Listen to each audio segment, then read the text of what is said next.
And back in the studio, we have to continue the discussions. And as always, you can get interactive with us on Facebook. We're streaming live on our pages there. And please make sure you log on to our website, myjamonline.com. It's the foremost portal where you can get the best streaming of our election coverage. And make sure when you're communicating with us, you use the hashtag ElectionHQ. And Kujo Youngson has joined me. Kujo? That's right. How are you doing, Roland? You've been holding the fort for a couple of hours now. Just like you also just watching, and you will also be doing significantly a lot more of the work the next few hours. That's true. We've been here since the very beginning of these processes yesterday, bringing you blow-by-blow accounts from across the nation as Ghana decides in 2016. And of course, we continue to bring you the results as they evolve. So far, we have less than 50 constituencies with the results independently verified by your election headquarters, but we will continue to bring them to you as they pour in, and we'll give you a clearer and clearer picture of how the results are panning out across the nation. Election result updates are brought to you by the kindness of Magdan Shipping, your total logistics partner. Not forgetting NIIT, Enroll for Quality Computer Education in Ghana. Now, the official insurance partners for 2016's election headquarters is Phoenix Insurance and Phoenix Life Assurance. Stay with us. You've already made the right choice if you want to know first who wins this election. Now, of course, we're going to be taking you across the nation to bring you the latest information. I believe at the moment we're conjoining Kwete Nate, who is in Ningo Pram Pram constituency, where actually, we're working on getting you Kwete Nate as soon as possible. But of course, Tain constituency is a very important one, where we're told that there has been some disturbance. Let's very quickly find out what's been happening there.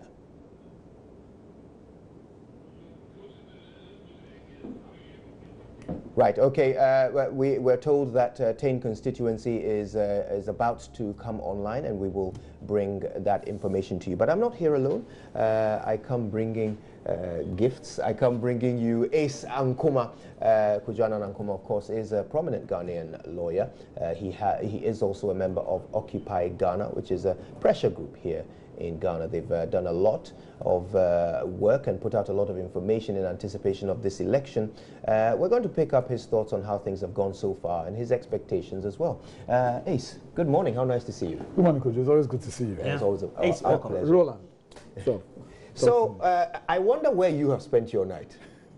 I've spent my night, well, I spent the earlier part of the night at my polling station, the Hope International Polling Station around Manet Cottage. This is the third election in that polling station, and the first two had been an absolute shellacking for the NPP.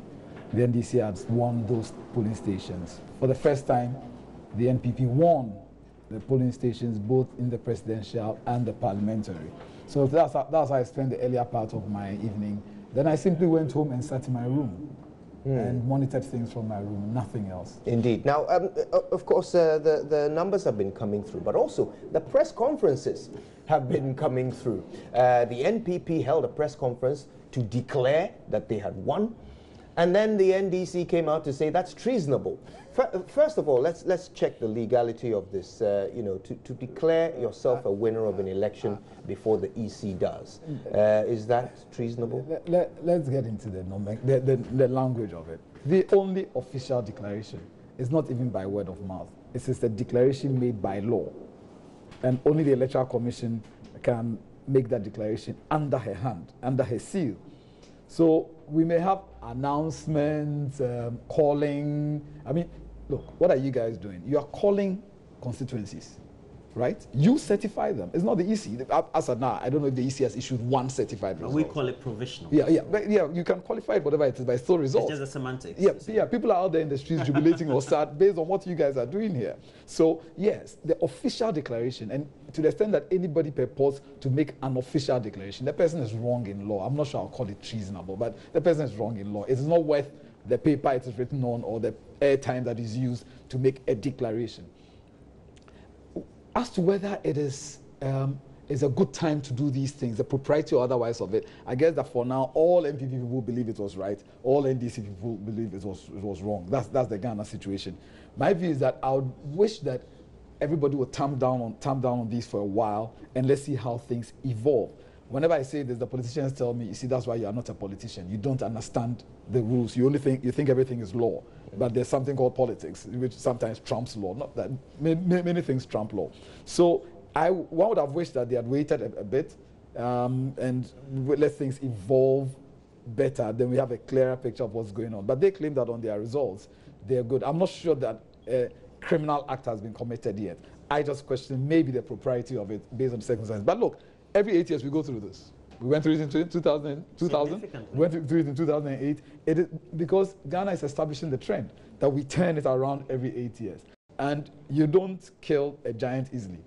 Unless the giant is Goliath, then you kill him with one stone. Well, it's good that you mentioned the 8 years, but from your observation, if there were certain deeds and factors that could not have enabled us see what we're seeing, or perhaps repeat history, what could they have been? What could an incumbent government do to make sure that they don't repeat history? Well, I don't know, is it the history of the loss or the history of this uncertainty? The trend. We have this uncertainty simply because the EC is unable to declare results quicker. We've seen other places, okay, where you might never meet an EC, but the stations are so well equipped that they are able to call elections. Even then they make mistakes. CNN. I mean, everybody remembers some of the mistakes the big stations have made, even recently. So if you guys had better equipment, better digital equipment, where your people on the ground and you're conducting such exit polls that you're able to call the elections, then things might settle down somewhat. If the EC itself was in a position to do almost instantaneous, certifications and everything done. But I guess that, look, for Africa, we got to be careful. We got to go through the thing with a tooth comb, make sure that every line is at the right place, every precept is at the right place before they release us. It's in nature abhors a vacuum, and it's in this vacuum that such things happen. If by now, EC had declared 80% of the results, as they say on the street, everybody knows how far. So that's how what we do, the calling, as you say, it's also illegal. I don't call it illegal. Okay. You are Ghanaian. You are entitled to say, I went to a police station. This is what I got. Is it unethical? I wouldn't say so. Absolutely. We need it. Is it useful? Absolutely useful. I mean, on that, you have my 200% support. Absolutely. Anybody says you've done wrong, the person doesn't know what he's talking about. As long as you don't purport to declare a result. You can say that from your projections, candidate X has won. You may be wrong. If you are wrong, it's egg on your face. So because you don't want to lose credibility, we'll be careful when you say these things. But on the basis of it, I have absolutely no problems with this. Those who have problems with this, and watch it, every cycle is the party losing power that has a problem with you calling results. I recall one particular change where I got a call from one of your managers at the time. Some MP had called him. Some big man in the party that is probably winning now had called threatening. Fine, I tell him that I say he should go to hell. He can't do anything. But he even lost his seat. Well, on that anecdote, it's very important for us to put everything in perspective. So far, out of the 275 constituencies that voted yesterday, we are yet to declare 50 of those constituencies. So every single statistic you hear can change. Bear that in mind. Every single thing you hear, until we start to get to the point where we're dealing with more substantial numbers, every figure you hear can change. Now, as in a short while, Evans will bring us another update as we add on constituencies to the information that we already have. So you're definitely going to hear first here who has won these elections. But back to you, Ace. Now, one of the very interesting things about this election has been the performance of the EC. Of course, at many points during this year, you and others have had cause to question the preparedness of the EC. Following yesterday, how would you assess their performance? I think that the assessment of the EC will be a rolling event. As time goes on, people can make assessments. We agree, and I believe the EC itself agrees, that the first day of the special voting was shambolic.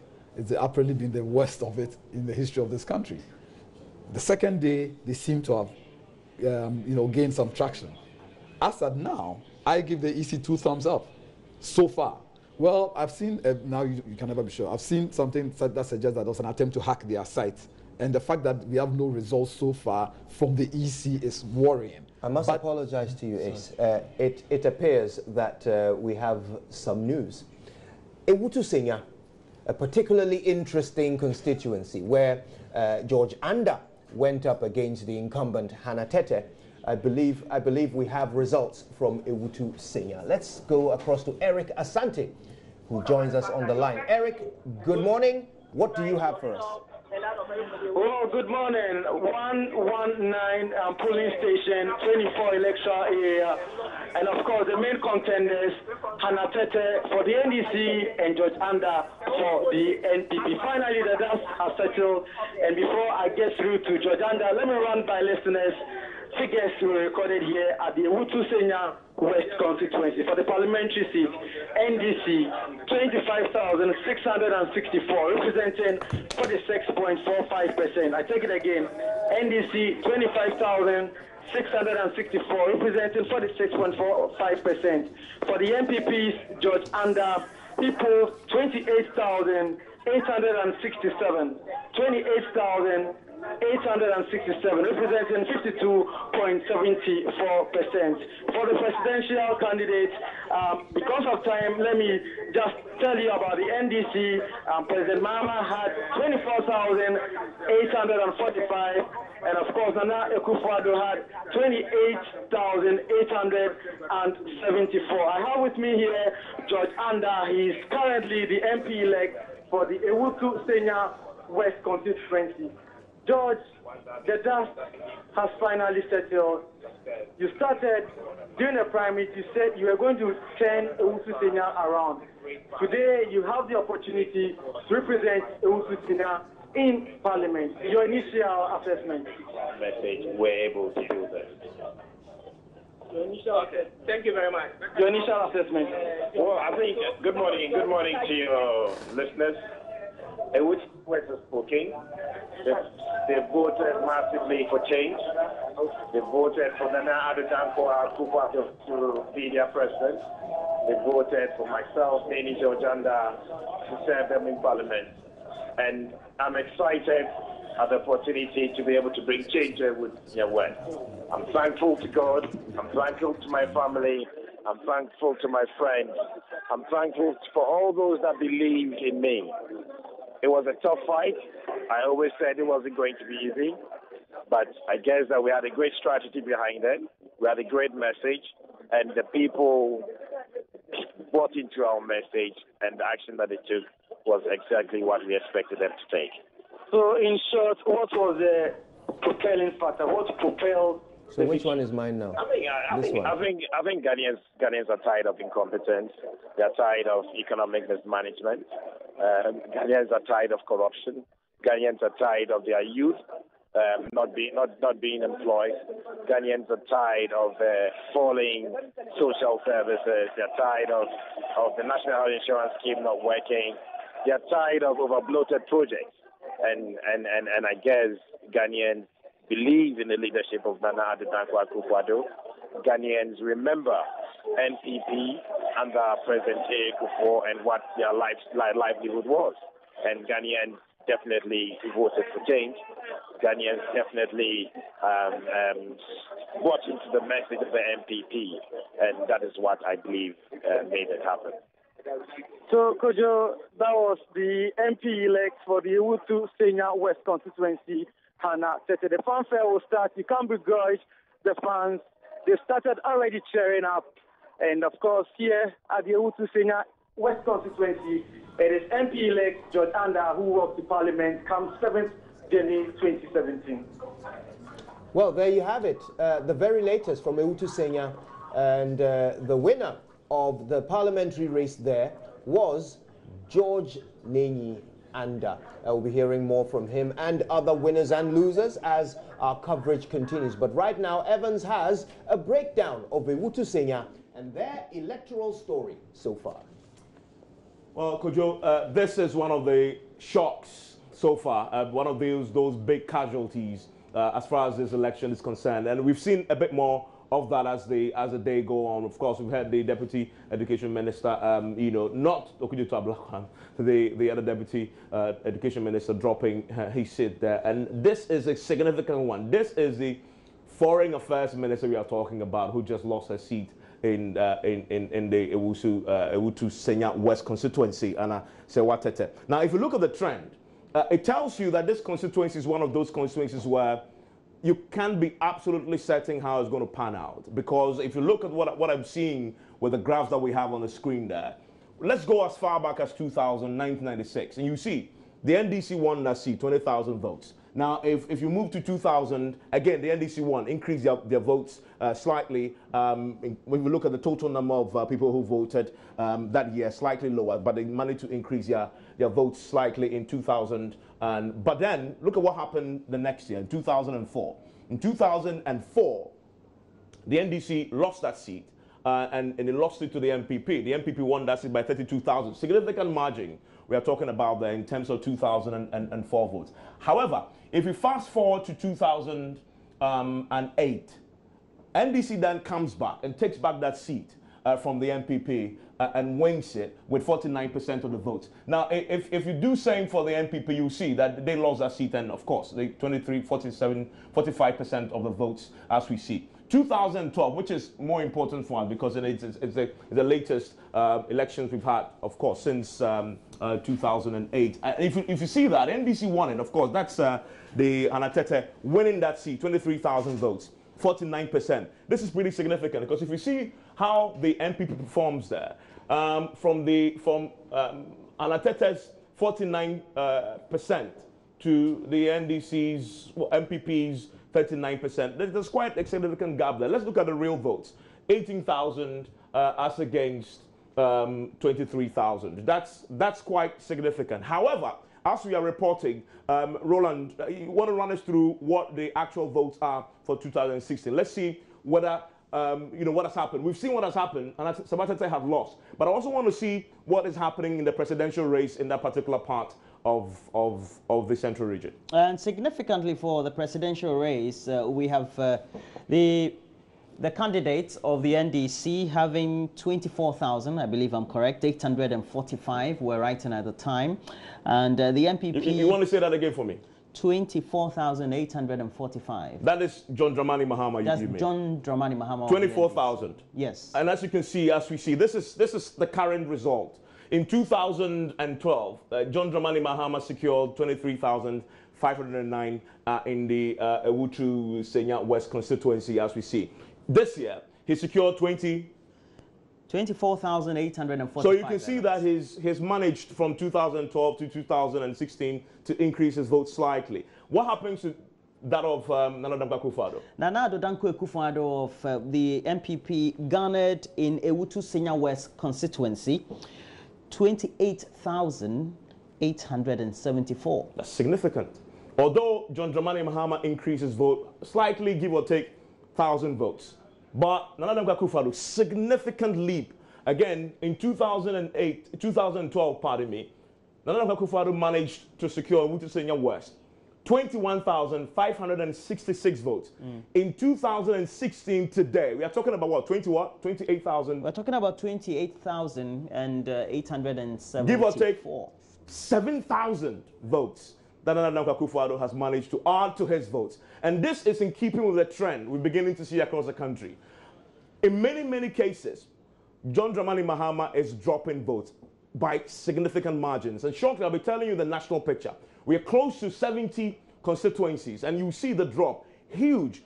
We're going beyond 200,000 votes dropped by John Dramani Mahama. And this is in keeping with the national picture, but also the constituency picture. As we've seen in Ewutu Senya West there. Nana Dankwa Akufo-Addo increasing very significantly, as you've seen there. Now, and again, if you see this, and Ace Ankuma knows the gentleman who won there very well because they were all part of a group. And if I'm Nana Dankwa Akufo-Addo, I'm looking at this. I'm saying to myself, George Anda has done me a huge favor there. He didn't only win, but he delivered me significant number of votes. 7,000 votes in one particular constituency can go a long way in helping Nana Dankwa Akufo-Addo win the overall vote. And that is why Nana Dankwa Akufo-Addo should be putting in a call right now to George Anda saying a big thank you. Now, rather fascinatingly, what this indicates is that in Ewutu Senya alone, this year compared to 2012, they had 7,000 more people coming out to vote in this election. Clearly, a lot more people attaching some importance to the exercise in Ewutu Senya. We'll continue to bring you analysis across the country. But